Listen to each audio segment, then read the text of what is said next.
Bonjour à toutes et à tous, bienvenue sur ma chaîne pour cette toute nouvelle guidance, une guidance que je vous fais à l'aide de l'oracle des signes. J'ai déjà tiré les trois cartes. Euh, J'en ai une interprétation, j'allais dire toute personnelle, avec la notion de blé, de récolte, de moisson. Le 17, la 17e lame du tarot, l'étoile, l'espérance et la prière, le fait d'envoyer ses vœux à l'univers, d'accord? Mais par curiosité, j'ai regardé un petit peu la signification des cartes dans le livret qui l'accompagne. Et il est tellement riche d'informations, de connaissances et de précisions que je vais vous lire chacun des messages de chacune des cartes. Alors, le blé, mais aussi l'été, d'accord? Donc, l'été qui évoque une période saisonnière de 3 mois, mais voilà, en matière d'espace-temps, au niveau des tirages, vous savez que c'est très aléatoire, donc ne vous basez pas simplement sur cette période de 3 mois. On parle là de récolte de moisson, mais en même temps, je vais vous dire, on ne récolte que ce que l'on a semé. Cependant, cette carte est plutôt une carte d'optimisme, de concrétisation, d'épanouissement, de belle évolution, de croissance, tant au niveau personnel que professionnel. Ça annonce la richesse de la vie. Ça célèbre l'abondance sous toutes ses formes. Cependant, cette carte aussi annonce que vous êtes peut-être là face à des décisions à prendre, dont seul votre levier d'action et la temporalité. Donc vous êtes soumis visiblement à la notion de temporalité. Le temps que nous mettrons à agir dépend de nous. Plus ces décisions engagent nos émotions, plus elles pourront être soumises au retard ou à une certaine précipitation. Je pense que dans ce cas-là, si l'émotionnel est trop présent, ça peut peut-être euh, faire commettre des erreurs, soit prendre trop de temps, retarder les choses, soit précipiter les choses. Les domaines sentimentaux, amicaux et familiaux sont donc particulièrement concernés par ces aléas d'incertitude. Donc là, on vous pose déjà le thème dans lequel il pourrait y avoir des incertitudes et la notion de temporalité. On vous invite à être indulgent envers vous. Et on vous dit que dans tous les cas, le temps peut aussi être un allié précieux car il est révélateur d'enseignements fondamentaux qui peuvent enclencher un changement salvateur. L'univers mettra tout en place pour vous envoyer des signes annonçant un nouveau cycle. Il saura vous pousser dans vos retranchements. D'accord? Donc, quoi qu'il en soit, ce qui se joue pour vous là, ce sont des incertitudes, euh, une notion de temporalité qui peut peut-être être présente lorsque l'émotionnel entre en jeu au niveau du relationnel, quel que soit le domaine, hein. Des mises à l'épreuve, mais ceci est fait pour vous amener à vous positionner, à sortir des sentiers battus et à sortir de ce qui surtout ne vous convient plus. Ok? Le 17. Alors le 17, comme je vous disais, moi ça m'a fait penser à l'étoile dans le tarot de Marseille.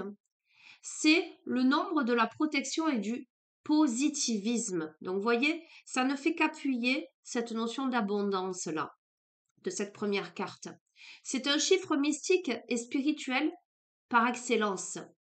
Il porte autant les valeurs de protection que d'initiation. Alors c'est ce petit passage-là qui m'a intéressée parce que je vous dis toujours, la spiritualité n'est pas forcément affaire de religion, en tout cas pas pour moi, mais chaque religion, toutes les religions portent en elles leur spiritualité et tout converge en un seul point. Dans la Bible, il correspond aux 17 attributs de Jésus. Saint Augustin écrivait que dans le nombre 17, on trouve un sacrement admirable. Dans la Torah, la valeur numérique du 17, c'est-à-dire de Tov, bon, définit ce qui est bon du point de vue du regard de Dieu. Dans l'islam, les prières quotidiennes reposent sur 12 piliers qui s'accompagnent de 5 obligations, qui conduisent donc à 17 gestes liturgiques, de même que 17 mots composent l'appel à la prière. Il s'agit de porter haut et fort les valeurs spirituelles. Dans le tarot de Marseille, le nombre 17 est représenté par l'étoile. Donc cette lame, elle vous invite à quoi? Elle vous invite à l'optimisme, au positivisme. Elle vous dit que l'univers travaille main dans la main avec vous. Donc si vous avez des incertitudes, des questionnements, si vous vous sentez bloqué ou ne savez pas quel choix, quelle direction prendre, sachez que l'univers travaille main dans la main avec vous. Si vous ne savez pas formuler précisément vos envies et vos objectifs, il vous aidera et vous apportera des aides providentielles qu'il vous faudra saisir sans réfléchir, sans tergiverser, sans procrastiner. Donc le 17, c'est l'étoile qui brille dans la nuit. Si nous savons évidemment la repérer, elle nous guidera sur notre chemin. Évidemment, les amis, l'étoile qui brille dans la nuit, il faut pouvoir lever le nez au ciel, hein, les yeux au ciel, pour pouvoir la situer, la repérer. Si vous restez les yeux à terre ou la tête terrée dans votre trou, vous ne pourrez pas voir cette étoile qui vous montrera la direction. Chercher son étoile signifie également chercher un maître, un guide, un protecteur. Dans vos démarches, qu'elles soient administratives, juridiques, entrepreneuriales, vous trouverez un mécène, un garant ou un défenseur efficace pour vous accompagner sur la voie de la justice et de la réussite. Le 17, c'est le symbole des coups de chance, de la protection. Il vous demande d'avoir confiance en vous et en votre étoile pour instaurer la paix et l'harmonie dans les situations en apparence bloquées. Voyez les incertitudes. N'oublions pas que le nombre 17 est le plus magnétique de tous.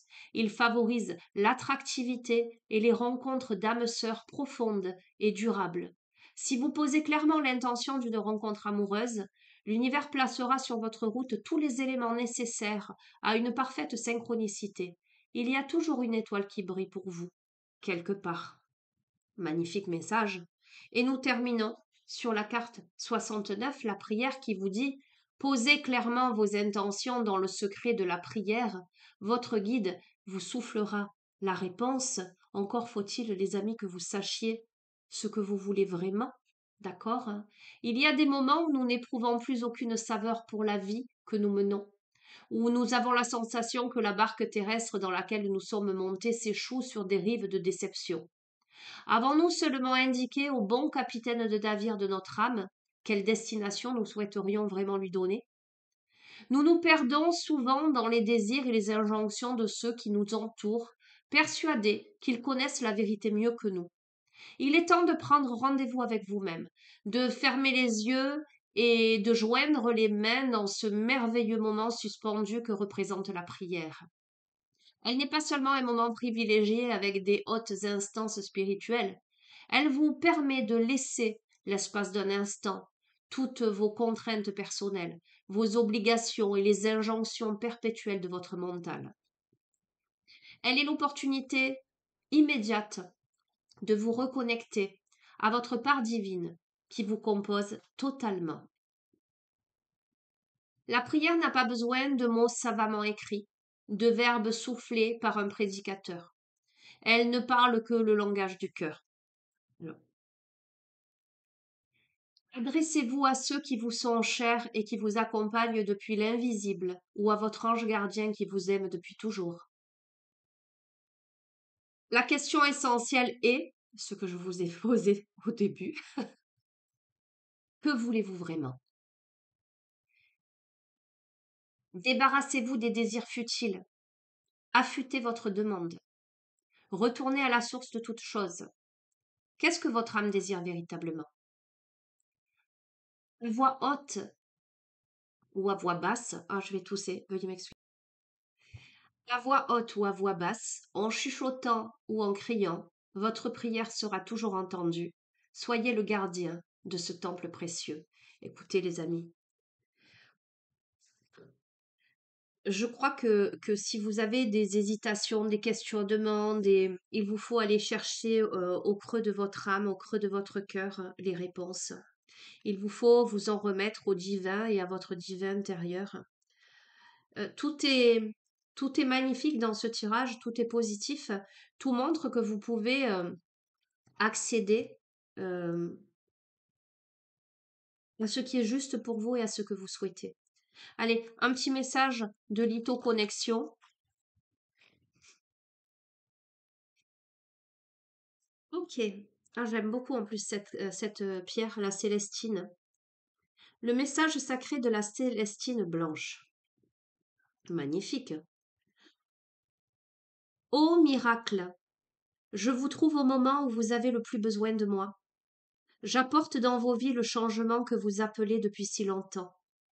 Les miracles existent avec moi, je suis le miracle du changement. Le chemin a été long et fastidieux, mais maintenant tu tiens le changement dans tes mains, mon ami. Le miracle ne sera pas un mirage de plus, ni un miroir aux alouettes comme tout ce que tu as connu avant de me rencontrer. Petite magicienne que je suis, peu importe ma taille, je t'emmène avec moi dans le monde de la chance. Avec moi, bonne pioche, dans le livre des messages. Je suis ton oracle qui se nomme miracle. Mon symbole sacré est lui-même un changement. Il peut te paraître instable, mais il porte tous les vœux que tu peux faire. Le mot-clé, ouverture de la porte au miracle. Le symbole, celui-ci, les amis. Écoutez, faites un vœu, lancez vos prières à l'univers, déterminez ce que vous voulez vraiment. J'ai envie de vous dire, mais couchez les mots sur le papier, demandez et vous obtiendrez. Ouverture de la porte au miracle, tapez à la porte et elle s'ouvrira. Les amis, je vous embrasse très fort, je vous souhaite une belle journée, je vous dis à très bientôt, prenez bien soin de vous. Au revoir.